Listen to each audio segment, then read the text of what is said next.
ഇവിടെ കടന്നു വന്ന എല്ലാവർക്കുമായി ഞാൻ ദൈവത്തെ മഹത്വപ്പെടുത്തുന്നു. ഇന്ന് ദൈവത്തിങ്കിൽ നിന്ന് നമ്മൾ ചിലത് പ്രാപിക്കാൻ പോകുകയാണ്. യോഹന്നാന്റെ സുവിശേഷം 3-ാം അധ്യായം 12, 13, 14 വാക്യങ്ങൾ. ഭൂമിയിലുള്ളത് നിങ്ങളോട് പറഞ്ഞിട്ട് നിങ്ങൾ വിശ്വസിക്കുന്നില്ലെങ്കിൽ സ്വർഗത്തിലുള്ളത് നിങ്ങളോട് പറഞ്ഞാൽ നിങ്ങൾ എങ്ങനെ വിശ്വസിക്കും? സ്വർഗത്തിൽ നിന്ന് ഇറങ്ങി വന്നവനായി മനുഷ്യപുത്രനല്ലാതെ ആരും സ്വർഗത്തിൽ കയറിയിട്ടില്ല. മോശ മരുഭൂമിയിൽ സർപ്പത്തെ ഉയർത്തിയതുപോലെ മനുഷ്യപുത്രനെയും ഉയർത്തേണ്ടതാകുന്നു. അന്നത്തെ കാലഘട്ടത്തിൽ സ്തോത്രം, യേശു ഭൂമിയിലുള്ള തൻ്റെ ശിഷ്യന്മാർക്ക് തന്നെ പിന്തുടരുന്ന തന്നെ ഇഷ്ടപ്പെടുന്ന ആളുകളോട് യേശു പറഞ്ഞ പദമാണ്, ഭൂമിയിലുള്ളത് നിങ്ങൾ പറഞ്ഞിട്ട് വിശ്വസിക്കുന്നില്ലെങ്കിൽ സ്വർഗത്തിലുള്ളത് എങ്ങനെ വിശ്വസിക്കും? നമ്മുടെ ജീവിതത്തിലെ പല പ്രശ്നങ്ങളിൽ നിന്നും മറുപടി ഓൾറെഡി പ്രവാചകന്മാർ പറഞ്ഞിട്ടുണ്ട്. നമുക്കത് വിശ്വസിക്കാൻ പറ്റത്തില്ല. നമുക്ക് ഇന്ന നന്മ തരുമെന്ന് ദൈവം നമുക്ക് പറഞ്ഞിട്ടുണ്ട്, പക്ഷെ നമുക്ക് വിശ്വസിക്കാൻ ഒക്കുന്നില്ല. പിന്നെ എങ്ങനാ നിത്യതയിലുള്ള നന്മകളെ കുറിച്ച് പറഞ്ഞാൽ നമ്മൾ വിശ്വസിക്കുന്നത് എന്നാണ് യേശു ചോദിക്കുന്നത്. സ്തോത്രം. നമ്മൾ ഭൂമിയിൽ ഇരിക്കുമ്പോൾ ആഭരണം ഇടുന്നവരുണ്ട്. അവർ പറയാറുണ്ട് 5 പവന്റെ ആഭരണം ദൈവം എനിക്ക് തന്നു എന്ന്. എന്നാൽ സ്വർഗത്തിൽ എത്തിക്കഴിഞ്ഞാൽ ബൈബിൾ പറഞ്ഞു, തെരുവുകൾ മുഴുവനും സ്തോത്രം സ്വർണവും രത്നവും മരതകങ്ങളും ചവിട്ട് നടക്കുന്ന നിത്യതയെക്കുറിച്ച് പറയുമ്പോൾ ഭൂമിയിൽ 5 പവൻ ആഭരണത്തിനെ കുറിച്ച് പറയുന്നവർക്ക് അത് പറഞ്ഞാൽ ഒരുപക്ഷെ മനസ്സിലാകത്തില്ല. എന്നാൽ യേശു പറയുകയാണ്, നിങ്ങളുടെ വെളിപ്പാട്, നിങ്ങളുടെ ദർശനം, നിങ്ങളുടെ കാഴ്ചപ്പാട് ദിവസങ്ങൾ ദൈവം മാറ്റാൻ പോകുകയാണ്. ഭൂമിയിൽ പാലും തേനും ഒഴുകുന്ന ഒരു കാനാൻ ഉണ്ടെങ്കിൽ നിത്യതയിൽ സ്തോത്രം അതിന്റെ അപ്പുറത്ത് ചില നന്മകളുണ്ട്. എന്നിട്ട് യേശു പറയാണ്, സ്വർഗത്തിൽ നിന്ന് ഇറങ്ങി വന്നവനായ മനുഷ്യപുത്രനല്ലാതെ ആരും സ്വർഗത്തിൽ കയറിയിട്ടില്ല. ഇന്ന് പകൽക്കാലം ഞാനൊരു ദൂത് നിങ്ങളോട് പറയട്ടെ. വന്നവൻ പറയുകയാണ് ഇന്നതൊക്കെ ഉണ്ടെന്ന്. ആമേൻ, സ്തോത്രം. കണ്ടവൻ പറയുകയാണ് ഇന്നതൊക്കെ കണ്ടുവെന്ന്. ഇന്ന് നിങ്ങൾ കണ്ടിട്ടില്ലെങ്കിലും, ഇന്ന് നിങ്ങൾ അനുഭവിച്ചിട്ടില്ലെങ്കിലും, മറ്റുള്ളവർക്ക് പറഞ്ഞാൽ ചിന്തിക്കാനാവാത്ത നന്മകളാൽ ദൈവം നിങ്ങളെ അനുഗ്രഹിക്കാൻ പോവുകയാണ്. നമ്മുടെ ബുദ്ധിക്കും നമ്മുടെ ചിന്തയ്ക്കും അനുസരിച്ചാണ് നമ്മൾ ദൈവത്തോട് ചോദിക്കുന്നത്. ഇപ്പം നിങ്ങൾക്ക് ആവശ്യം 1000 രൂപയായിരിക്കാം. നമ്മൾ പറയും, കർത്താവേ എനിക്കൊരു 1000 രൂപ തരണമേ എന്ന്. സ്തോത്രം. അത്രയും നമ്മുടെ ബുദ്ധി പ്രവർത്തിക്കത്തുള്ളൂ. പക്ഷേ ബൈബിൾ പറയുന്നത് അമർത്തി കുലുക്കി കവിയുന്ന നല്ല അളവ് നിന്റെ മടിയിലിട്ട് തരുമെന്ന. എന്ന് വെച്ചാൽ നിനക്ക് എണ്ണിത്തീർക്കാൻ പറ്റാത്തത്, നിനക്ക് ചിന്തിക്കാൻ പറ്റാത്തത് നിന്റെ കൈകളിൽ തരുന്ന സ്വർഗത്തിലെ യേശുവിനെ നീ സേവിക്കുന്നത്. അതുകൊണ്ട് ഇന്ന് പകൽക്കാലം ചെറുത് ചോദിക്കാതെ വലുത് പ്രതീക്ഷിപ്പാൻ ദൈവാത്മാവിൽ ഞാൻ ദൂത് പറയട്ടെ. നമ്മുടെ കാഴ്ചപ്പാട് ചെറുതാകരുത്. നിങ്ങളുടെ മക്കളെ കുറിച്ചുള്ള കാഴ്ചപ്പാട്, നിങ്ങളുടെ സഭയെ കുറിച്ചുള്ള കാഴ്ചപ്പാട്, നിങ്ങളുടെ ഫാമിലിയെ കുറിച്ചുള്ള, ജോലിയെ കുറിച്ചുള്ള കാഴ്ചപ്പാട്, അതെല്ലാം ചെറുതായി കാണാതെ ഇന്നത്തെ മീറ്റിംഗിൽ ദൈവം ചിലതിന്റെ മൈൻഡിനെ വലിയ ചിന്തകളിലോട്ട് നയിക്കാൻ പോകുക. എത്ര പേർക്ക് ഞാൻ പറഞ്ഞാൽ മനസ്സിലാകുന്നു? നിങ്ങളുടെ വിശ്വാസത്തെ, ചെറിയ വിശ്വാസത്തെ വലുതാക്കി മാറ്റാൻ പോകുക. നിന്റെ തകർന്നിരിക്കുന്ന കുടുംബത്തെ നോക്കി നീ പ്രവചിക്കണം, നിന്റെ കുടുംബം അനുഗ്രഹിക്കപ്പെടാൻ പോകുന്നു. നിന്റെ തകർന്ന സഭയെ നോക്കി നീ പ്രവചിക്കണം, നിന്റെ സഭ വളരാൻ പോകുന്നു. യേശുവിന്റെ നാമത്തിൽ ദൈവത്തിൻ്റെതായിരിക്കുന്ന നന്മകളിലോട്ട് ജനം പ്രവേശിക്കാൻ പോകുക. സ്തോത്രം. ഞാൻ എൻ്റെ ആദ്യകാലങ്ങളിൽ സ്തോത്രം എൻ്റെ ശുശ്രൂഷയെക്കുറിച്ച് എനിക്കൊരു ചിന്തയുണ്ടായിരുന്നു. എൻ്റെ ഭാവിയെക്കുറിച്ച് എനിക്കൊരു ചിന്തയുണ്ടായിരുന്നു. സ്തോത്രം. ആ ലിമിറ്റേഷനിൽ ഞാൻ നിന്നു. എന്നാ ദൈവം ആ ലിമിറ്റേഷൻ പൊളിച്ചു. സ്തോത്രം. എന്നിട്ട് ദൈവം പറഞ്ഞു, എനിക്ക് നിന്നെ അതിനേക്കാൾ കൂടുതൽ അനുഗ്രഹിക്കാൻ സാധിക്കും. അങ്ങനെയാണെങ്കിൽ ഈ ചില ലിമിറ്റേഷൻ, ദൈവത്തിന്റെ പൈതലേ, നിന്റെ ലിമിറ്റേഷനെ ദൈവം പൊളിക്കാൻ പോകുകയാ. സ്തോത്രം. നീ വെച്ചിരിക്കുന്ന അതിർവരമ്പുകളുണ്ട്, അത് നിന്റെ ബുദ്ധിയുടെ അതിർവരമ്പുകളാ. ആത്മാവിൽ ഇന്ന് പകൽക്കാലം നമ്മുടെ അതിരിനെ ദൈവം വിസ്താരമാക്കാൻ പോകുക. തെക്കിനോട് തടുക്കരുതെന്നും വടക്കിനോട് തടഞ്ഞു വെക്കരുതെന്നും സ്വർഗത്തിലെ ദൈവം കൽപ്പിക്കാൻ പോകുക. ചിലത് പറയാണ്, തെക്ക് നിന്നൊരു നന്മ വരാനുണ്ടായിരുന്നു, അത് മുടങ്ങി. വടക്ക് നിന്നൊരു നന്മ വരണ്ട, അതും മുടങ്ങി. പടിഞ്ഞാറ് നിന്നൊരു നന്മ, അതും മുടങ്ങി. ഞാനിനി എന്നാ ചെയ്യും? അതല്ലേ ബൈബിൾ പറഞ്ഞു, തെക്ക് നിന്നുമല്ല വടക്ക് നിന്നുമല്ല, ഉയരത്തിൽ നിന്ന് പിതാവിങ്കിൽ നിന്നത്രേ നിങ്ങളുടെ നന്മ വരുന്നത്. ഭൂമിയിലുള്ള നിന്റെ നന്മകളെ തടയുവാൻ മനുഷ്യർക്ക് സാധിക്കും, പക്ഷെ ദൈവം തരുന്ന നന്മ തടയുവാൻ ആർക്കും സാധിക്കത്തില്ല. ഇന്ന് പകൽക്കാലം ഉയരത്തിൽ നിന്ന് ചില നന്മകൾ, ഉയർത്തുന്ന ചില അനുഗ്രഹങ്ങൾ, സ്വർഗത്തിൽ നിന്ന് ചില ദൈവത്തിന്റെ ഇമ്പാർട്ടേഷനുകൾ ചിലതിന്റെ ജീവിതത്തിലോട്ട് ദൈവം പകരാൻ പോകുകയാണ്. അബ്രഹാമിന്റെ മകനെ ദൈവം അനുഗ്രഹിച്ച് അവൻ വിതച്ച് 100 മേനി കൊയ്തു. എന്നിട്ട് ആ രാജ്യത്തെ രാജാവിന് അവനോട് അസൂയ തോന്നി. ഇന്ന് പകൽക്കാലം ഒരു ദൂത് ഏറ്റെടുക്കണം കേട്ടോ. ദൈവം നമ്മളെ അനുഗ്രഹിക്കുമ്പോൾ കാണുന്ന ചില രാജാക്കന്മാര് പോലും അസൂയപ്പെടും. ആമേൻ. കാരണം രാജാതി രാജാവ് നിന്റെ കളപ്പുരകളെ തുറക്കാൻ പോകുക, രാജാതി രാജാവ് നിന്റെ ചക്കിനെ അനുഗ്രഹിക്കാൻ പോകുക. ഇന്ന് പകൽക്കാലം ആകാശത്തിലെ കിളിവാതിലുകൾ തുറന്ന് ചില കുടുംബങ്ങളെ ഉയർത്താൻ പോകുക. കാണുന്നവരുടെ കണ്ണ് തള്ളുന്നത് പോലെ പത്രോസേ, നിന്റെ പടകിന്റെ അകത്തുണ്ടല്ലോ ചരിത്രം കണ്ടിട്ടില്ലാത്ത ബ്ലെസ്സിങ് കയറി വരാൻ പോകുന്നു. പത്രോസ് കൂടെയുള്ളവരെ വിളിച്ചു സഹായിപ്പാൻ. എന്നാത്തിനാ? ജീവിക്കാൻ വകയില്ലാത്തോണ്ടല്ല വിളിച്ചത്. പിന്നെയോ സ്തോത്രം, തന്റെ പടകിലോട്ട് കയറ്റം പറ്റാവുന്നവന്റെ മുകളിൽ തനിക്ക് വലിച്ചു കയറ്റാൻ പറ്റാവുന്നവന്റെ അപ്പുറത്ത് ദൈവിക നന്മകൾ അവന്റെ വലയിൽ വെളിപ്പെട്ടു. യേശുവിന്റെ നാമത്തിൽ ഇന്ന് പകൽക്കാലം നീ സഹായം അഭ്യർത്ഥിക്കാൻ പോകുന്നതുണ്ടല്ലോ, നിന്റെ ഗതികേട് കൊണ്ടല്ല, മറിച്ച് മറ്റുള്ളവർക്കില്ലാത്ത നിനക്ക് ചുമക്കാൻ കഴിയുന്നതിന്റെ മുകളിലുള്ള അനുഗ്രഹം കൊണ്ട് ഇന്ന് പകൽക്കാലം സഹായം അഭ്യർത്ഥിക്കുന്നത് പോലെ ദൂതേറ്റെടുക്കണം. സ്തോത്രം. ഇന്ന് പകൽക്കാലം ചിലതിന്റെ ചരിത്രത്തെ ദൈവം മാറ്റാൻ പോകുക. ഇന്ന് നീ തല കുനിച്ച് നടക്കുന്നെങ്കിൽ നാളെ സ്തോത്രം നിന്റെ തലയല്ല കുനിയാൻ പോകുന്നത്, നിന്റെ വല നിറയാൻ പോകുക. ഉത്തരം കിട്ടാത്ത ചില ചോദ്യങ്ങൾ ബൈബിളിലുണ്ട്. അതിലൊന്നാണ് പത്രോസ് അപ്പോസ്തലനായി മാറിയത്.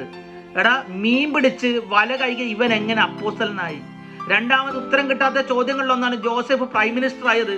എടാ സ്തോത്രം, ഏട്ടന്മാരുടെ അടിമയിൽ നിന്ന് ഇവൻ എങ്ങനെ പ്രൈം മിനിസ്റ്റർ ആയി? പിന്നെ ഉത്തരം കിട്ടാത്ത ചോദ്യമാണ് ആടുകളെ മേയിച്ചു നടന്ന ദാവീദ് രാജാവായത്. ഇന്ന് പകൽക്കാലം ഉത്തരം കിട്ടാത്ത ചോദ്യത്തിന്റെ മുമ്പിലാണോ നീ മീറ്റിങ്ങിന് കയറി വന്നത്? എന്നാൽ കാണുന്നവന്റെ ഉത്തരം മുട്ടിക്കുന്ന നന്മ നിന്റെ ഭവനത്തിലോട്ട് കയറി വരാൻ പോകുക. യേശുവിന്റെ നാമത്തിൽ ജോസഫിന്റെ നന്മ പോലെ, പത്രോസിന്റെ നന്മ പോലെ, ദാവീദിന്റെ രാജത്വം പോലെ ഉത്തരം മുട്ടിക്കുന്ന നന്മകൾ നിന്റെ ഭവനത്താൽ ദൈവം നിറക്കാൻ പോകുക. അടുത്ത വാക്യം, 14-ാം വാക്യം, മോശ മരുഭൂമിയിൽ സർപ്പത്തെ ഉയർത്തിയതുപോലെ മനുഷ്യപുത്രനെയും ഉയർത്തേണ്ടാകുന്നു. ഭയങ്കര ആഴമേറിയ അർത്ഥമുള്ള ഒരു ഒറ്റ വാക്യമാണത്. അതാണ് ഇന്നത്തെ എൻ്റെ പ്രസംഗം. വിശ്വജനം ഉള്ളത് മരുഭൂമിയിലാണ്. അവിടെ താമ്ര സർപ്പം ഉയർത്തപ്പെട്ടത് നമുക്ക് ബൈബിളിൽ കാണാം. അതിനെ നോക്കി യേശു പറഞ്ഞു, ഇതുപോലെ മനുഷ്യപുത്രനെ ഉയർത്താൻ പോകുക. കാര്യം സന്തോഷമുള്ളതല്ല, കാരണം ന്യായവിധിയാണ് വരാൻ പോകുന്നത്.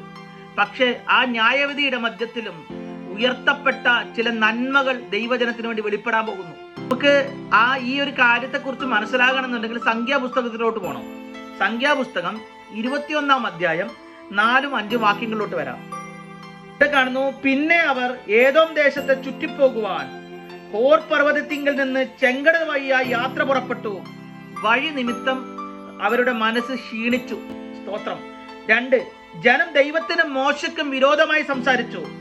മരുഭൂമിയിൽ മരിക്കേണ്ടതിന് ഞങ്ങളെ മിസ്രയീം ദേശത്തു നിന്ന് കൊണ്ടുവന്നത് എന്തിന്? ഇവിടെ അപ്പവുമില്ല വെള്ളവുമില്ല, ഈ സാരമില്ലാത്ത ആഹാരം ഞങ്ങൾക്ക് വെറുപ്പാകുന്നു എന്ന് പറഞ്ഞു. ഏദോം ദേശത്തെ ചുറ്റി ഹോർ പർവ്വതത്തിലും ചുറ്റി ചെങ്കടൽ വഴിയായി പോയ ജനത്തിന്റെ മനസ്സ് ക്ഷീണിച്ചെന്ന് ബൈബിൾ പറയുന്നു. പ്രാർത്ഥിച്ച് മനസ്സ് ക്ഷീണിച്ചവരുണ്ടോ? ഉപവസിച്ച് ദാവീദ് പറഞ്ഞു, എന്റെ മുഴങ്കാലുകൾ ആടുന്നു. മറുപടിയില്ല. ഇന്ന് പകൽക്കാലം ജനത്തിന്റെ മനസ്സ് ക്ഷീണിക്കുക. ഇവിടെ നമുക്ക് കാണാൻ സാധിക്കുകയാണ്. സ്തോത്രം. ഇവിടെ ഇരിക്കുന്ന ആരോടൊക്കെ ദൈവാത്മാവ് സംസാരിക്കുന്നു. പ്രാർത്ഥിക്കാൻ തുടങ്ങി, രക്ഷിക്കപ്പെട്ട് സ്നാനപ്പെട്ട് കർത്താവിങ്കിൽ വന്നിട്ടും ചുറ്റല് തീരുന്നില്ല, കറങ്ങിക്കൊണ്ടിരിക്കുക. ഏദോം ദേശത്തെയും ചെങ്കടലിന് ചുറ്റും കറങ്ങുന്ന ദൈവത്തിന്റെ പൈതലേ, ഇന്നത്തെ ദൂതുണ്ടല്ലോ നിങ്ങൾക്കുള്ളതാ.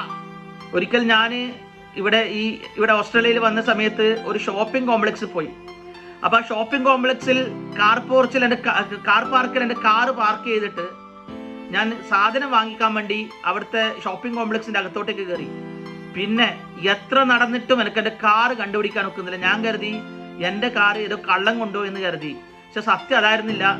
അവിടെ കാറ് പാർക്ക് ചെയ്യുന്ന സ്ഥലം എന്ന് വെച്ചാൽ ഒരുപാട് ഞാൻ കയറി എൻട്രൻസ് ഞാനങ്ങ് മറന്നുപോയി.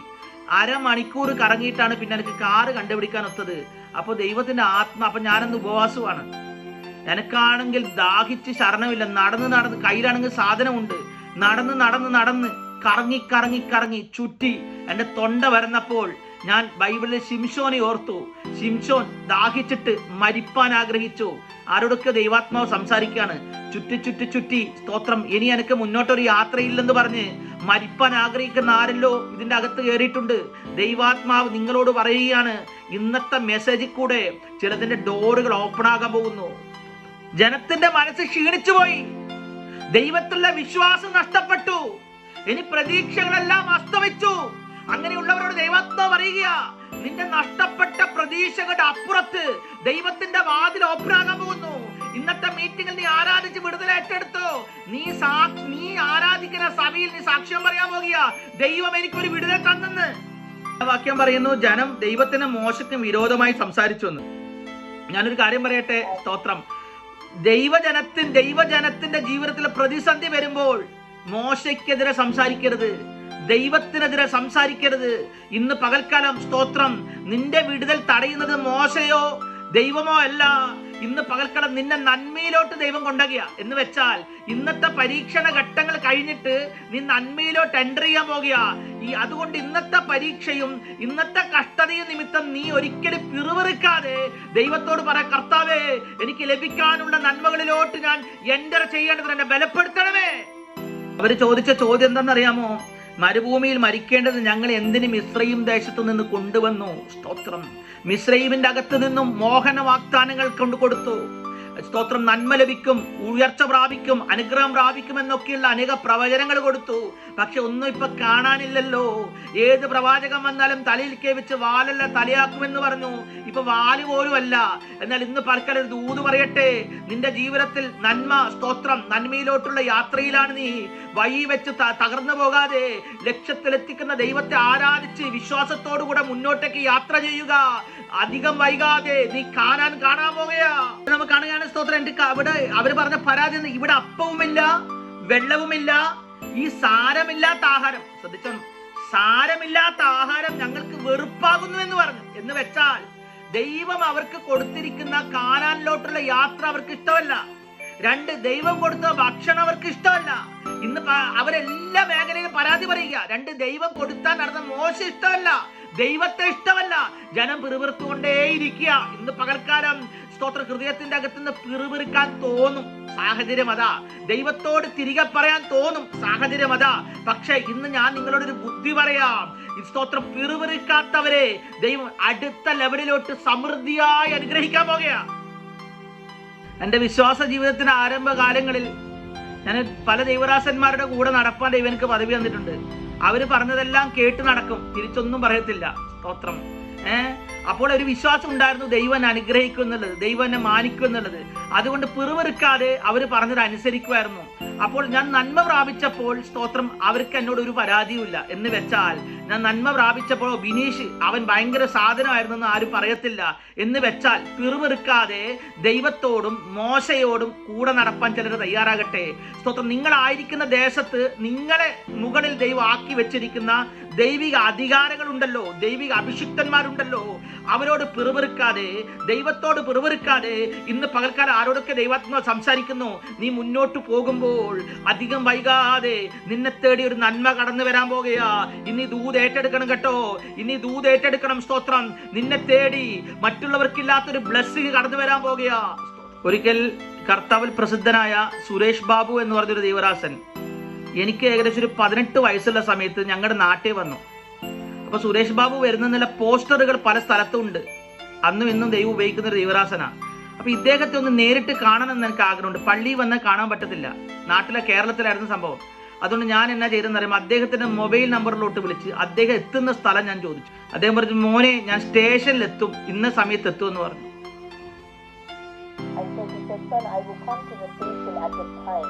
എനിക്ക് പോകാൻ ബസ്സിന് പൈസയില്ല. റെയിൽവേ സ്റ്റേഷൻ വരെ കിലോമീറ്ററുകൾ നടന്നു. സ്റ്റേഷന്റെ മുന്നിലെത്തി. എത്ര നേരം കാത്തിട്ട് അദ്ദേഹത്തെ കാണാനില്ല. വീണ്ടും അദ്ദേഹത്തെ വിളിച്ചപ്പോൾ അദ്ദേഹം പറയും, റെയിൽവേ സ്റ്റേഷൻ അല്ല, ബസ് സ്റ്റേഷൻ ആണെന്ന്. അവിടെ നിന്ന് പിന്നെ കിലോമീറ്റർ നടക്കണം. നീണ്ടു വലിച്ച് നടന്നു, ആരും കൂടെയില്ല. അങ്ങനെ ബസ് സ്റ്റേഷനിലെത്തി. 5 മിനിറ്റ് കൊണ്ട് ഞാൻ കാണുന്നു ഒരു ബസ് വന്ന് നിൽക്കുന്നു. സുരേഷ് ബാബു ബസ്സിൽ നിന്ന് താഴോട്ടേക്ക് ഇറങ്ങി. ഞാൻ പറഞ്ഞു, പാസ്റ്റർ, ഞാനാണ് വിളിച്ച ആൾ, ഞാൻ പെട്ടി പിടിക്കാന്ന് പറഞ്ഞു. അദ്ദേഹം പറഞ്ഞു, എൻ്റെ പെട്ടി ആര് പിടിക്കുന്നത് എനിക്ക് ഇഷ്ടമല്ലെന്ന് പറഞ്ഞു. എന്നിട്ട് അദ്ദേഹം പറഞ്ഞു, ഞാൻ അവിടെ എത്തിക്കോളാം, നീ ചർച്ചിൽ എത്തിക്കോ, അവിടെ വെച്ച് കാണാമെന്ന് പറഞ്ഞു. ഞാൻ പെട്ടി പിടിച്ചില്ല, വടി പിടിച്ചു. ഓക്കെ. അങ്ങനെ ഞാൻ അവിടെ നിന്ന് എന്താക്കി, തിരികെ നടന്നു, കിലോമീറ്റർ നടന്ന് ചർച്ചിലോട്ടേക്ക് പോയി. അവിടുന്ന് തിരികെ ഞാൻ ചർച്ചിലോട്ടേക്ക് പോയി. അവിടെ എത്തിയപ്പോൾ അദ്ദേഹത്തെ കാണാൻ ഒരു അവസരം എനിക്ക് ലഭിക്കുകയും അദ്ദേഹം എന്നോട് ചില പ്രവചനങ്ങൾ പറയുകയും ചെയ്തു. ഇന്ന് പകൽക്കാൻ ഞാൻ പറഞ്ഞു, അവിടെ വന്ന ആർക്കും അദ്ദേഹം പ്രവചനം പറഞ്ഞു കണ്ടില്ല. അവിടെ ആരാണോ പിറുപിറുക്കാതെ വില മുടക്കിയത് അവന് പ്രവചനം കിട്ടി. എന്ന് പറഞ്ഞാൽ ഇന്ന് പകൽക്കാലം സ്തോത്രം, നീ ഒറ്റയ്ക്ക് നടക്കുമ്പോൾ ഏകനായി നടക്കുമ്പോൾ, ആരും ഇല്ലാതിരിക്കുമ്പോൾ ദൈവം നിന്നെ നടത്തുന്നെന്ന് നീ മനസ്സിലാക്കണം. എന്തിനാണെന്നറിയാമോ? മറ്റുള്ളവർക്കില്ലാത്ത ഒരു കാനാൻ നിന്റെ കയ്യിൽ തരേണ്ടതിന്. ആരോടൊക്കെ ദൈവാത്മാവ് സംസാരിക്കുക?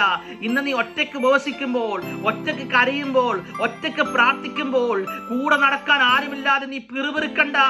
നിനക്ക് മറ്റുള്ളവർക്കില്ലാത്തൊരു പ്രവചനം, മറ്റുള്ളവർക്കില്ലാത്തൊരു നന്മ, മറ്റുള്ളവർക്കില്ലാത്തൊരു അനുഗ്രഹം നിന്റെ കുടുംബത്തിലോട്ട് ദൈവം തിരയടിക്കുന്നത് പോലെ ദൈവിക നന്മകൾ അടിക്കാൻ പോകുക.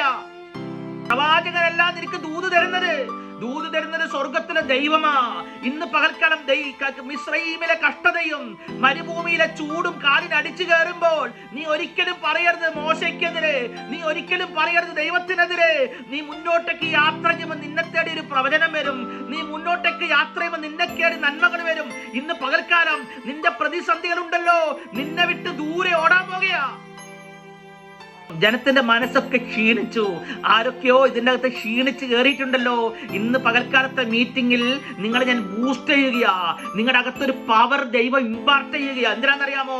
അടുത്ത ആരോഗ്യത്തോടു കൂടെ നടക്കേണ്ടതിന് മരുഭൂമിയിലെ മണലിനെ ചവിട്ടി മരിച്ചുകൊണ്ട് നാം കാനാനിലോട്ട് എൻ്റർ ചെയ്യാൻ പോകുക.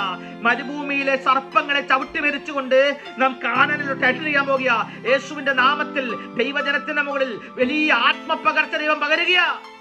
പല കാര്യങ്ങൾ ജനത്തിന് അന്ന് സംഭവിച്ചു. എന്താ? ഒന്ന് കറങ്ങുന്ന ജനത്തെ നമ്മൾ കണ്ടു. 2 ഭക്ഷണം കാണുമ്പോൾ വെറുപ്പുള്ള ജനത്തെ കണ്ടു. 3 ക്ഷീണമുള്ള ജനത്തെ കണ്ടു. 4 ദാരിദ്ര്യത്തിന്റെ അവസ്ഥയുള്ള ജനത്തെ കണ്ടു. 2 സ്തോത്രം പിറുപിറുക്കുന്ന ജനത്തെ കണ്ടു. സ്തോത്രം എന്ന് വെച്ചാൽ ഈ അവസ്ഥയാണോ നിങ്ങളുടെ ജീവിതത്തിൽ?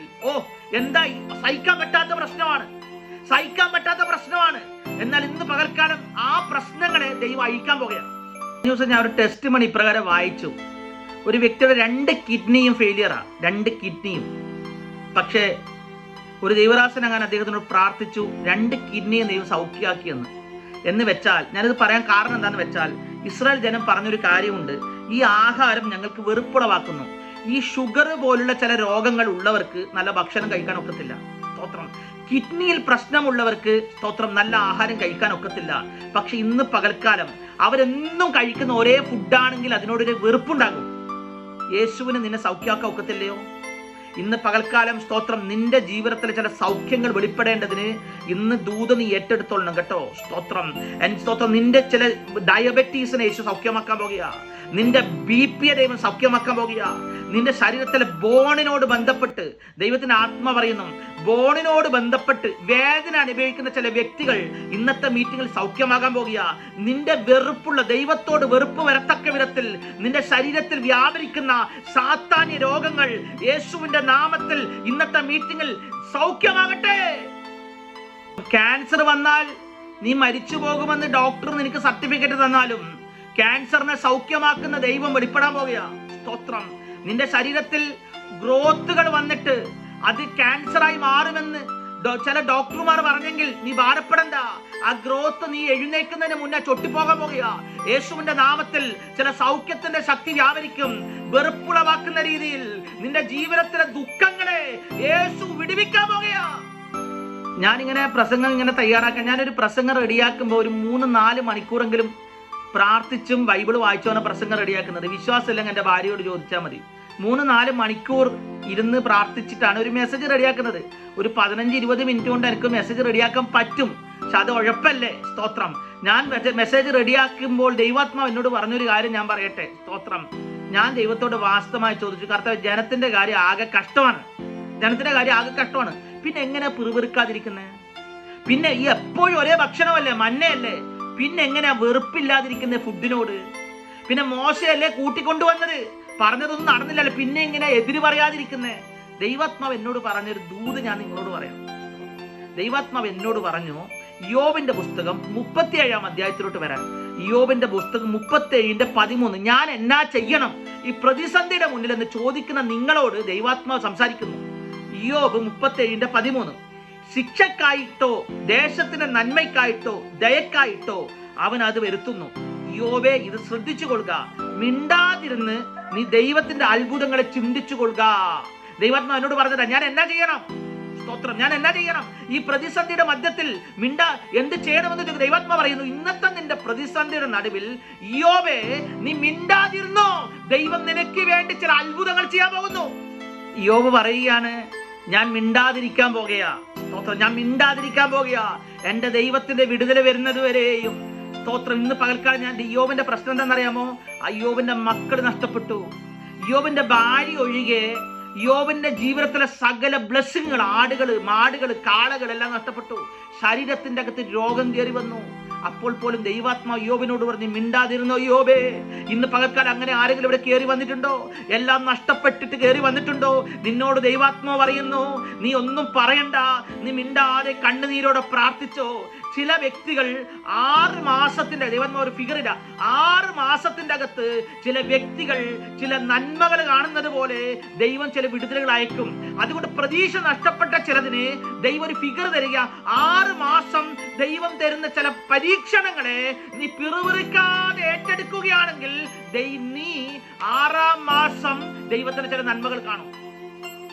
കർത്താവ് എന്നാ ചെയ്യും? ഞാനും പിറുപിറുത്തെന്ന് വരും, ഞാനും ദൈവത്തോട് പറഞ്ഞെന്ന് വരും. അപ്പൊ ദൈവം പറയുകയാണ്, സങ്കീർത്തനങ്ങൾ 46:10, മിണ്ടാതിരുന്ന് ഞാൻ ദൈവം എന്ന് അറിഞ്ഞുകൊള്ളുവീൻ. ഞാൻ ജാതികളുടെ ഇടയിൽ ഉന്നതനാകും, ഞാൻ ഭൂമിയിൽ ഉന്നതനാകും. ഇവിടെ പറയുകയാണ്, സ്തോത്രം, ദൈവാത്മാവിനോട് ഞാൻ പറഞ്ഞു, ദൈവമേ, പറഞ്ഞു പോകുന്ന രീതിയിലുള്ള പ്രതിസന്ധിയാണല്ലോ, ദൈവമേ, ചോദിച്ചു പോകുന്ന രീതിയിലെ കഷ്ടതയാണല്ലോ, എന്നാ ചെയ്യും? ദൈവത്തിന്റെ ആത്മാവ് എന്നോട് പറഞ്ഞു, ഒറ്റ വാക്കാ ദൈവം പറഞ്ഞത്, മിണ്ടാതിരിക്കുക. ഇന്ന് പകൽക്കാലം ദൈവത്തിനൊരു വാക്തത്വമുണ്ട്, നിന്നെ വെച്ചിട്ട് ദൈവം മഹത്വം എടുക്കാൻ പോകുക. ദൈവാത്മ പറയുന്നു, ഞാൻ ജാതികളുടെ ഇടയിൽ ഉന്നതനാകും. എങ്ങനെയാണെന്നറിയാമോ? നിന്നെ അനുഗ്രഹിച്ചിട്ട്. ഇന്ന് പകൽക്കാലം നിന്നെ ഒന്ന് ഉയർത്തിയിട്ട് ദൈവ ഭൂമിയിൽ ഉന്നതനാകാൻ പോകുക. ചില കുടുംബങ്ങൾക്കകത്ത് ഭിന്നതയിട്ടുകൊണ്ടുള്ള ശത്രു ഈ ദിവസങ്ങളിൽ ശത്രുവിനെ ദൈവം എടുത്തു മാറ്റിയിട്ട് നിന്റെ കുടുംബത്തെ ദേശത്തിന് ഉന്നതിമേ നടകൊള്ളിക്കാൻ പോകുന്നു. ചില വിഷയങ്ങൾ വരുമ്പോൾ, പ്രതിസന്ധി വരുമ്പോൾ, ചിലർ നമുക്കെതിരെ പറയുമ്പോൾ, നമുക്കെതിരെ പോസ്റ്റർ അടിക്കുമ്പോൾ, നമ്മളെ ഒറ്റപ്പെടുത്തുമ്പോൾ നമ്മൾ എന്നാ ചെയ്യണമെന്നറിയാമോ? മിണ്ടാതിരിക്കാൻ തയ്യാറാകട്ടെ. സ്തോത്രം. നിന്റെ കുടുംബത്തെ, സ്തോത്രം, ചിഹ്നിപ്പിക്കുവാൻ ശത്രു വെല്ലുവിളിച്ചുകൊണ്ട് നടക്കുമ്പോൾ, സഭയിൽ നമ്മുടെ തല കുനിയുമ്പോൾ ഓർത്തോണം, നീ ഒന്നും പറയാൻ പോകണ്ട. ദൈവപൈതലേ, നീ ദൈവത്തെ സ്തോത്രം പറഞ്ഞുകൊണ്ടിരുന്നോ, ദൈവത്തെ സ്തുതിച്ചോണ്ടിരുന്നോ. ഞാൻ ജാതികളുടെ ഇടയിൽ ഉന്നതനാകും, ഞാൻ ഭൂമിയിൽ ഉന്നതനാകും. നിന്നെ വെച്ച് ദൈവം ചില ഹിസ്റ്ററി മേക്ക് ചെയ്യാൻ പോകുക. ഇസ്രായേൽ ജനം മിണ്ടാതിരുന്നില്ല. അതിന്റെ ഫലം എന്നാ പറ്റിയെന്നറിയാമോ? നമ്മൾ വായിച്ച സംഖ്യാപുസ്തകം 21-ാം അധ്യായം 6-ാം വാക്യത്തിൽ പറയുന്നു, അപ്പോൾ യഹോവ ജനത്തിന്റെ ഇടയിൽ അഗ്നി സർപ്പങ്ങളെ അയച്ചു, അവ ജനത്തെ കടിച്ചു, ഇസ്രായേലിൽ പലരും മരിച്ചു. ഞാൻ ഈ പ്രസംഗം എവിടെയും ഇതുവരെ പ്രസംഗിച്ചിട്ടില്ല. ദൈവാത്മാവ് എനിക്ക് തന്നൊരു ദൂത. ദൈവം അവരുടെ ഇടയിൽ അഗ്നി സർപ്പങ്ങളെ അയച്ചു. നമുക്കൊരു പ്രതിസന്ധി വരുമ്പോൾ നമ്മൾ പറയും, യേശുവിന്റെ നാമത്തിൽ പോ പിശാചെന്ന്. എടാ, പിശാചല്ലടാ അയച്ചത്, ദൈവം തന്നെ അയച്ചത്. ഇസ്രായേൽ ജനം ദൈവത്തോട് പാപം ചെയ്തത് കൊണ്ട് ദൈവം അയച്ചതാ. ശൗലിന്റെ മുകളിൽ ദുരാത്മാവ് വന്നത് യഹോവ അയച്ചതാ. എത്രയൊക്കെ ഞാൻ പറഞ്ഞ മനസ്സിലാകുന്നു? ശൗലിന്റെ മുകളിൽ ദുരാത്മാവ് വന്നത് യഹോവ അയച്ചതാ. ഇന്ന് പകൽക്കാലം ദൈവത്തോട് നിരപ്പ് പ്രാപിക്കാൻ തയ്യാറാകുമ്പോൾ, ദൈവത്തോട് അടുത്തു പോകാൻ നീ തയ്യാറാകുമ്പോൾ, ചില ശക്തികൾ നിന്റെ കുടുംബത്തെ വിട്ടുമാറും, ചില പൈശാചിക ബന്ധനം നിങ്ങളുടെ തലമുറകൾ വിട്ടുമാറും. ചിലർ വിടുതലിന് വേണ്ടിയല്ലേ വന്നിരിക്കുന്നത്, ചിലർ വിടുതലിന് വേണ്ടിയല്ലേ കയറിയിരിക്കുന്നത്. നിങ്ങളോടാ ദൈവം ദൂത് പറയുന്നേ. ഇന്ന് പകൽക്കാലം ദൈവത്തോട് ഉടമ്പടി ചെയ്യാൻ തയ്യാറാകട്ടെ. ദൈവാത്മാവ് എന്നോടൊരു കാര്യം പറയാ, മക്കളെ സുവിശേഷ വിലക്ക് വേണ്ടി സമർപ്പിക്കാൻ ചിലർ തയ്യാറാകണം. എന്റെ മകനെ ദൈവത്തിന് വേണ്ടി തരുന്നെന്ന് പറയുമ്പോൾ നിന്റെ ജീവിതത്തിൽ നിന്റെ തലമുറകളുടെ വിടുതൽ സംഭവിക്കും. ഒരു പ്രവാചകൻ എന്റെ അടുക്ക വന്ന് എന്നോടൊരു പ്രവചനം പറഞ്ഞു. എന്താണെന്നറിയാമോ? നീ എനിക്ക് വേണ്ടി നിന്നാൽ നിന്റെ വാ എന്റെ വാ പോലെയാകുമെന്ന്.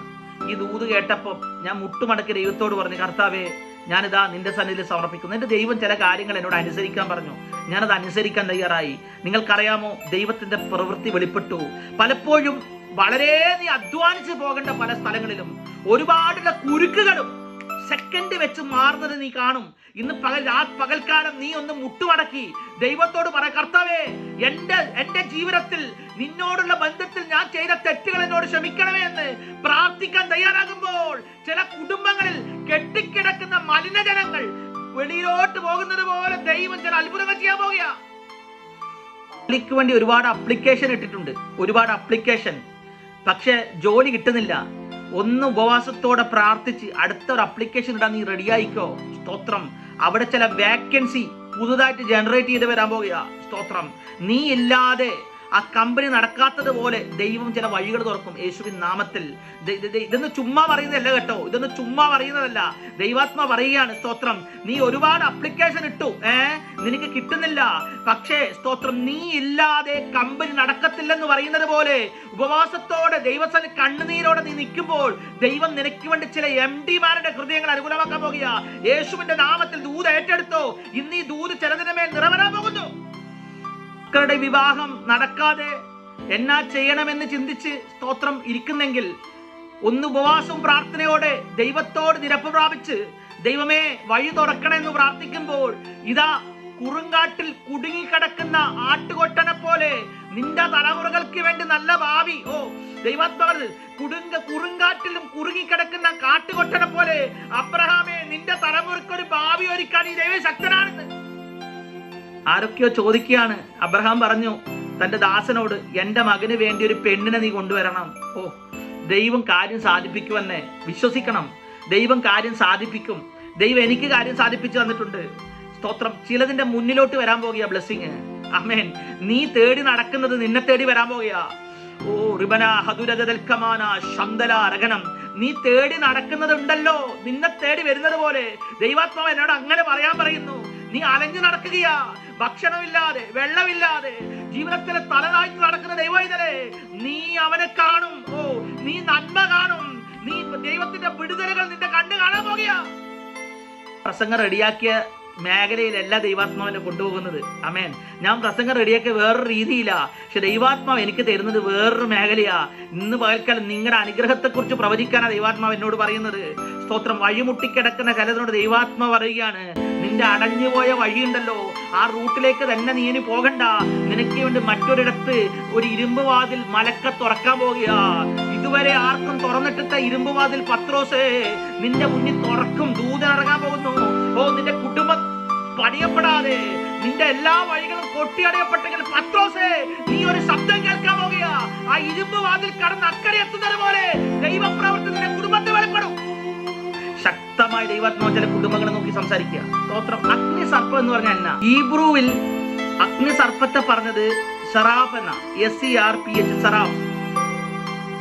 അർത്ഥം എന്താന്ന് വെച്ചാൽ ഈ പാമ്പ് കടിച്ചു കഴിഞ്ഞാലുണ്ടല്ലോ അതിന്റെ വിഷം ശരീരത്തിലോട്ട് കയറിക്കഴിഞ്ഞാൽ അവിടെ കത്തുന്നത് പോലുള്ള ഒരു അനുഭവം ഉണ്ടാകും. എന്ന് വെച്ചാൽ ഭയങ്കര വേദന സഹിക്കാൻ പറ്റാതെ ചൂടുള്ള കത്തുന്ന ഭയങ്കര ദാഹമുള്ളൊരവസ്ഥ.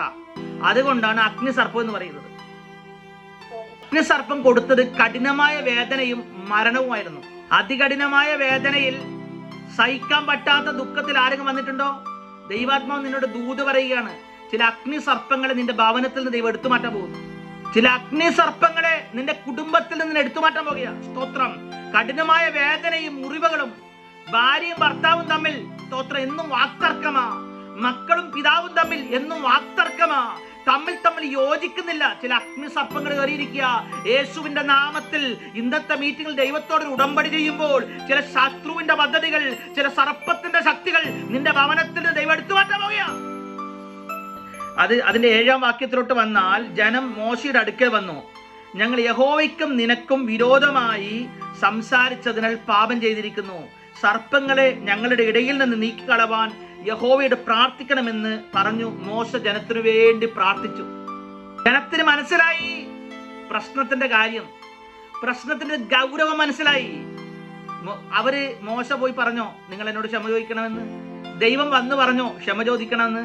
അവര് പറഞ്ഞു, ഞങ്ങൾ ദൈവത്തിനും മോശയ്ക്കും വിരോധമായി പറഞ്ഞത് കൊണ്ടാണ് ഞങ്ങൾക്ക് ഈ അനർത്ഥം വന്നത്. ഇന്ന് ഒരിക്കലും ഒരു ദൈവദാസൻ ഇപ്രകാരം പ്രസംഗിച്ച ഞാൻ ഓർക്കുന്നു. സ്തോത്രം.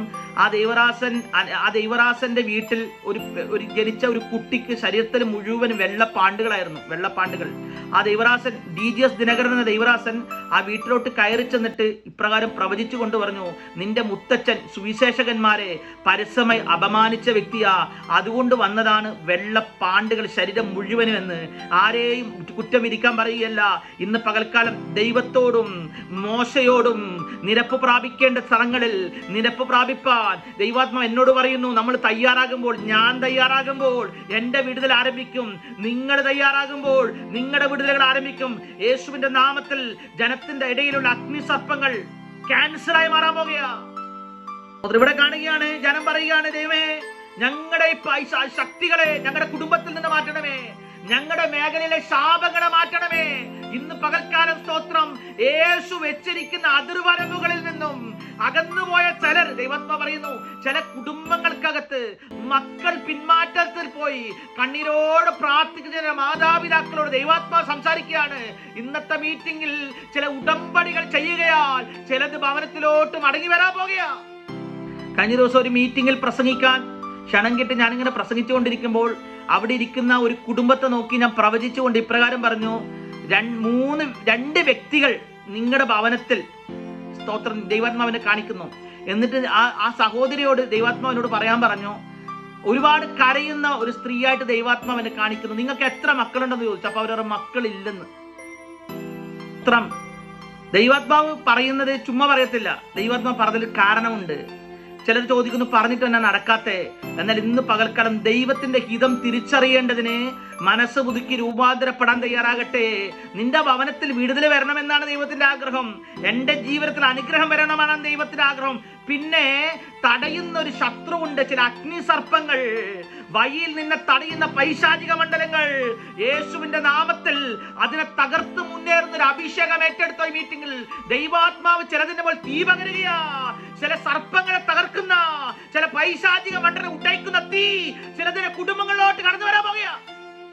യേശു ഉയർക്കാതിരിക്കാൻ റോമാ സാമ്രാജ്യം വെച്ച സീലുകൾ പലതായിരുന്നു. പരീശന്മാരും ശാസ്ത്രന്മാരും വെച്ച സീല് പലതായിരുന്നു. നീ വളരാതിരിപ്പാൻ, നിന്റെ കുടുംബത്തിന്റെ നന്മ കാണാതിരിപ്പാൻ ആരൊക്കെ സീല് വെച്ചാലും ദൈവാത്മാവ് എന്നോട് പറയുന്നു, ഏതൊക്കെ സാത്താന്റെ കൂടാരത്തിന്റെ അകത്തു നിന്നും നിന്നെ ദൈവം കയറ്റാൻ പോകുക. ഏത് മരണ കുഴിക്കകത്തും ദൈവം നിന്നെ കയറ്റും. യേശുവിന്റെ നാമത്തിൽ യേശു ഉയർത്തതുപോലെ ചില കുടുംബങ്ങൾ ഉയർക്കാൻ പോകുന്നു. അതുകൊണ്ട് ഇന്ന് മീറ്റിംഗിൽ നിങ്ങൾ ആരും ദൈവത്തോട് പിറുവിറുക്കണ്ട, ആരും നിരാശപ്പെടണ്ട. ആ സാത്താനെ മൂടോടെ പറിച്ച് വെളിയിലോട്ട് കളഞ്ഞാൽ മതി. ആമേൻ. എത്രയൊക്കെ ഞാൻ പറഞ്ഞ ദൂത ഏറ്റെടുക്കുന്നു. നിന്റെ നന്മയെ തടയുന്ന ചില ശക്തി ഉണ്ടല്ലോ, ആ ശക്തിയെ മൂടോടെ പറിച്ചു കളയുന്ന അഭിഷേകം നിങ്ങളുടെ മേൽ ദൈവം ഇന്ന് പകരും. ഇന്ന് പകൽക്കാലം ആ ശക്തി നീ ഏറ്റെടുക്കണം. നീ എഴുന്നേറ്റ് നിൽക്കുമ്പോൾ തന്നെ സാത്താന്യ മണ്ഡലങ്ങൾ മാറിപ്പോകുന്ന പോലെ ദൈവം ചിലതിനെ പോലെ തീ പകരാൻ പോകുകയാ. നീ ഒരു പ്രാർത്ഥനാ സ്ത്രീയെ പോലെ, പ്രാർത്ഥനാ മനുഷ്യനെ പോലെ ദൈവം ചിലതിന്റെ ജീവിതത്തിൽ പ്രാർത്ഥനയുടെ അഭിഷേകത്തെ ശീലിയാൻ പോകുകയാ. മീറ്റിംഗിൽ ദൈവാത്മാവ് എന്റെ കയ്യിൽ തന്നെ ദൂത, മണിക്കൂറുകൾ ഇരുന്ന് ദൈവം എന്റെ കയ്യിൽ ഏൽപ്പിച്ച ദൂത്. ഈ ദൂത് എനിക്ക് സന്തോഷത്തോടെ ഞാൻ നിങ്ങൾക്ക് തരികയാ. ഇതിന്റെയൊക്കെ റിസൾട്ട് ഞാൻ കാണും, നിങ്ങളും കാണും. ആമേൻ. ഈ മെസ്സേജിന്റെ ഒക്കെ ഇരുവായ്ത്തലയുള്ള ഏത് വാളിനേക്കാളും മൂർച്ചയുള്ള വചനം ഉണ്ടല്ലോ, അത് വെറുതെ പോയേച്ച് മടങ്ങി വരത്തില്ല. അത് നിന്റെ ഭവനത്തിൽ എത്തിയിട്ട് ചില കുടുംബങ്ങൾക്കകത്ത് തളർന്നു കിടക്കുന്ന ചിലത് എഴുന്നേക്കാൻ പോകുക. തളർന്നു കിടക്കുന്ന ചിലതിനെ എഴുന്നേപ്പിക്കുമെന്ന് ദൈവാത്മാ പറയുക. നീ ഒരിക്കലും നന്മ കാണത്തില്ലെന്ന് ശത്രു പറഞ്ഞെങ്കിൽ ഇന്നത്തെ പ്രസംഗം നിന്റെ നന്മയുടെ ഡോറുകൾ ഓപ്പൺ ആക്കുന്ന മെസ്സേജാ. മോശയോടും ചോദിച്ചു, ദൈവത്തോടും ചോദിച്ചു. എന്തോ ചോദിച്ചു? ക്ഷമ ചോദിച്ചു ജനം. അപ്പോഴാണ് വിടുതൽ കിട്ടിയത്. അപ്പൊ ദൈവാത്മാവ് എന്നോട് പറഞ്ഞൊരു കാര്യം ഞാൻ പറയാം. ലൂക്കോസിന്റെ സുവിശേഷം 15-ാം അധ്യായം 17-ാം വാക്യം. ലൂക്കോസ് 15:17. അപ്പോൾ സുബോധം വന്നിട്ട് അവൻ, എൻ്റെ അപ്പന്റെ എത്ര കൂലിക്കാർ ഭക്ഷണം കഴിച്ച് ശേഷിപ്പിക്കുന്നു, ഞാനോ വിശപ്പ് കൊണ്ട് നശിച്ചു പോകുന്നു. ഞാൻ എഴുന്നേറ്റ് അപ്പന്റെ അടുക്ക ചെന്ന്, അപ്പാ, ഞാൻ സ്വർഗത്തോടും നിന്നോടും പാപം ചെയ്തിരിക്കുന്നു എന്ന് ഞാൻ പറയുമെന്ന് മുടിയനായ പുത്രൻ പറഞ്ഞു. എന്റെ ദൈവത്തോട് മാത്രം ക്ഷമ ചോദിച്ചാൽ പോലെ എന്ന് ചിലർ ചോദിക്കാറുണ്ട്.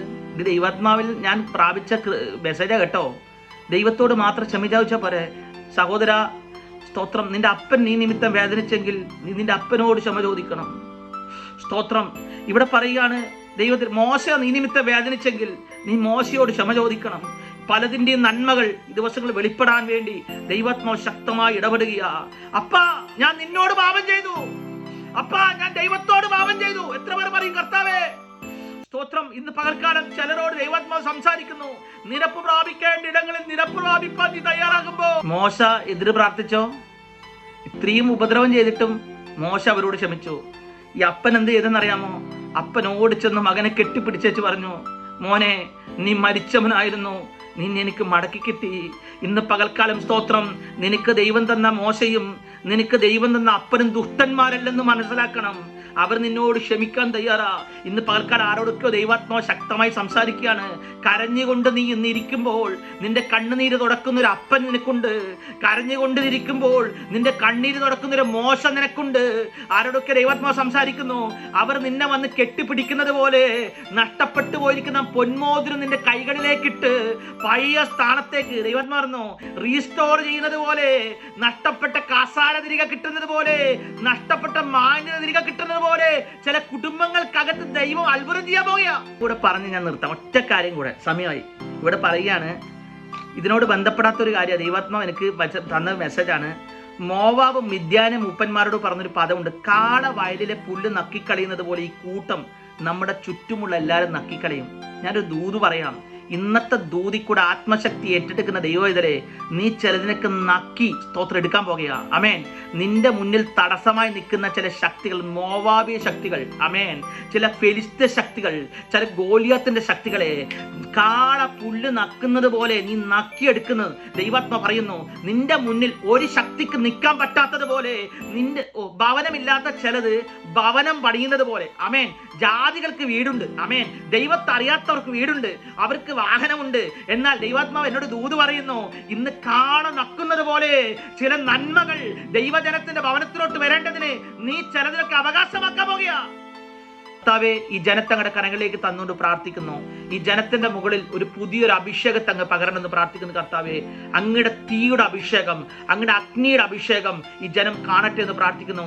യേശുവിൻ നാമത്തിൽ ഓരോരുത്തരും ബ്ലെസ് ചെയ്ത് പ്രാർത്ഥിക്കുന്നു.